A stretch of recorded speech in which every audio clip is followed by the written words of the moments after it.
We went to the border to learn about the migrant crisis. El Paso declaring an emergency. U.S. officials now warning that the situation is nearing a, quote, breaking point. But we ended up learning of a world that we had never even heard of within our own country. That's the world of the Colonias. There's still outhouses that exist in this town. The little or smaller communities that you may come across may not have electricity because it's still very primitive. In doing our research for the trip, we found a 1988 New York Times article entitled, "Along U.S. Border, a Third World is Reborn." It said, just as Latin American cities are surrounded by poor, unincorporated settlements called colonias, similar settlements have exploded over the past decade on the fringes of numerous border cities, with conditions that are being described as a growing slice of the third world within the United States. 36 years later, we wanted to know, do such places still exist?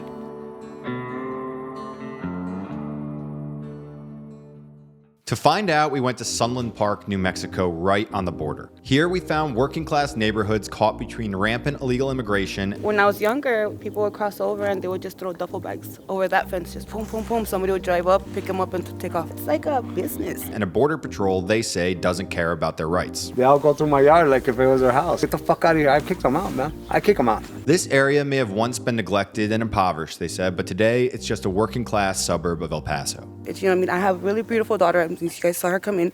My mom's disabled. My brother's legally blind. I'm at work 8 hours a day. No, like you're not gonna come over here and be acting stupid. And everybody here, to be honest with you, protect each other. We kind of struggle a little bit. Like a lot of times our lights are out. We're struggling a little bit with the water. The pipes are busting and stuff. How's it changed in your lifetime? It hasn't. How is it around here? Border aside, how's just... The living is good, man. I mean, nobody bothers you. In fact, you know, if you can see, they've tore down all my things because they get underneath the trailer. This is from migrants coming through here. This is all the mess they've done. And I've been here in the States all my life. I was born in El Paso, Texas. I have 4 brothers, and they're all educated, you know. Came from a poor mother that came from Mexico, that fixed papers. We grew up gangster, bro, you know, so. Because, I mean, I'm Mexican, bro. My parents came illegally into this country, you know what I mean? We're here now, you know, we've been here all our lives. The colonias we were looking for were deeper in the desert, they told us, so we headed there. Away from the border, we started to see visibly poor desert towns. These are what the government defines as colonias. Rural communities in the border regions that are characterized by substandard housing and lack of access to adequate water and wastewater infrastructure. Many of these communities were settled by Mexicans who walked across the border decades ago and set up tents and huts to sleep in while working in the U.S. They grew over time, but totally neglected, they had no access to roads or running water. We couldn't find anyone to talk to about this because every town was empty. We're in Chaparral, New Mexico, and it's interesting because Google Maps doesn't even work here.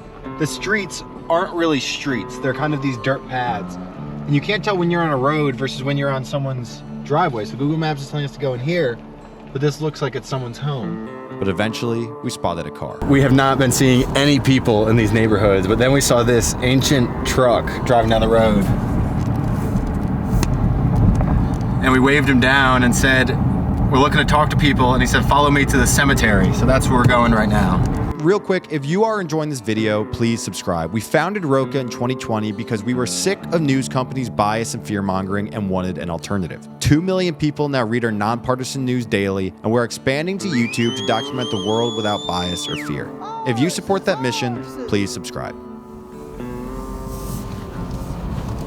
We're sorry to interrupt you. I know we're No, honestly, I came to water the tree, which usually in freezing temps, they turn off the water. This is actually some of my family right there, Eddie Stale. That's my grandpa. He was originally born in Mexico. He, in 1936, came walking over here to the United States around this area. A lot of these people have literally lived here, and they were probably actual Mexicans before they were Americans. And when they bought this, most of these people obviously automatically maybe became Americans. If not, at that time, obviously, there was no border and everything. My grandpa came over, he became a U.S. citizen, he was a farmer in all of this area. Speaking for this town itself that I've lived here, like, oh yeah, everybody here knows everybody. Like, there's been generations and generations where as you grow up here, obviously your grandma lives here, you live here now, and your tío lives there, your tía lives there, which is your aunt lives here, your uncle lives there, your cousin lives there, cousin lives here. You know, it's funny, everybody here is in probably one way, shape, or form at some point may have been related. Now, our conversation with him was the first that made something clear about this region. What defines it isn't poverty, but family.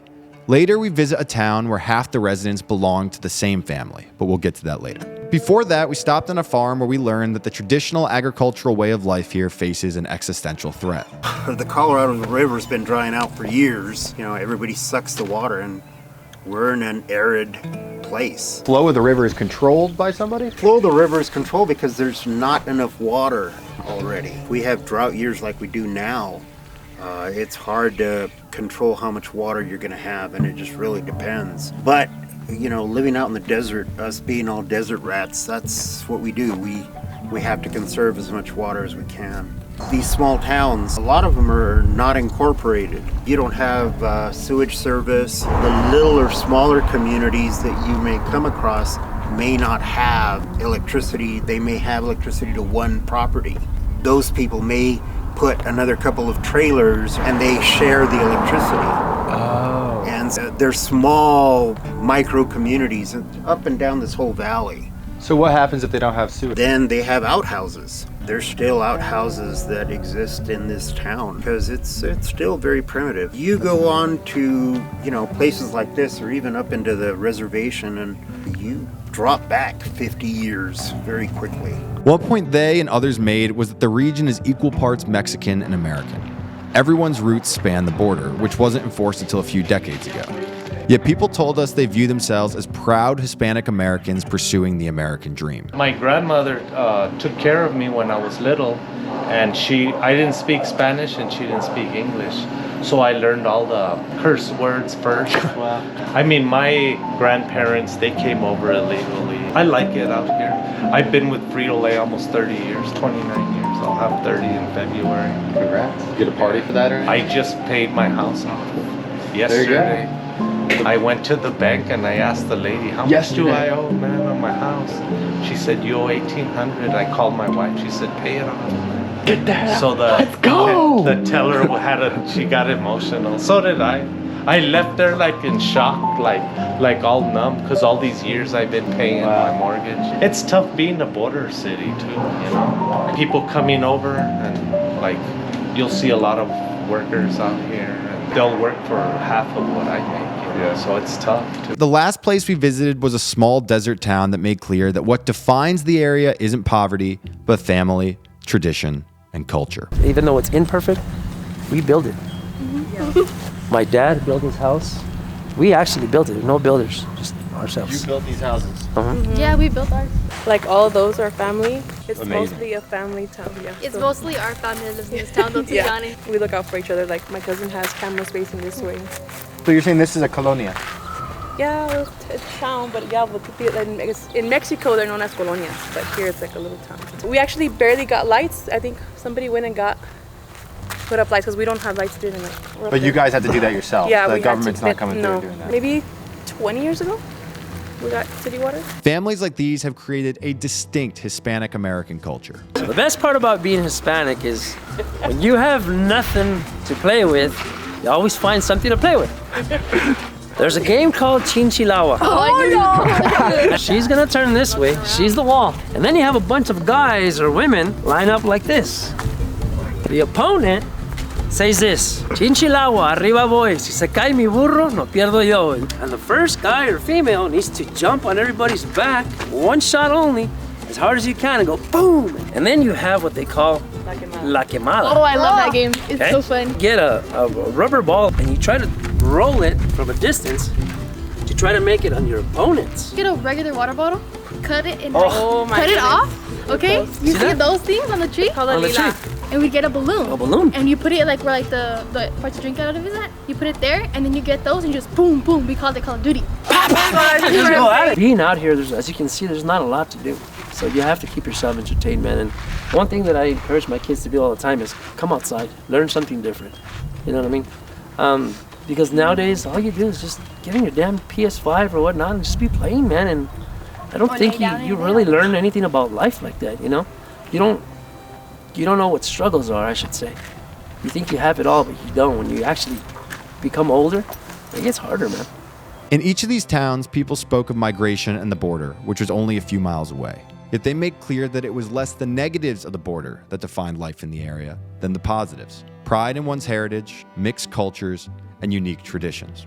Now, we investigated the border crisis in our last video, so watch that if you missed it. ¿Cómo tú piensas sobre como Trump? And if you enjoyed this video, please subscribe. Now, 2 million people already get their nonpartisan news from us daily. Now we're expanding that mission to YouTube to document the world without bias or fear.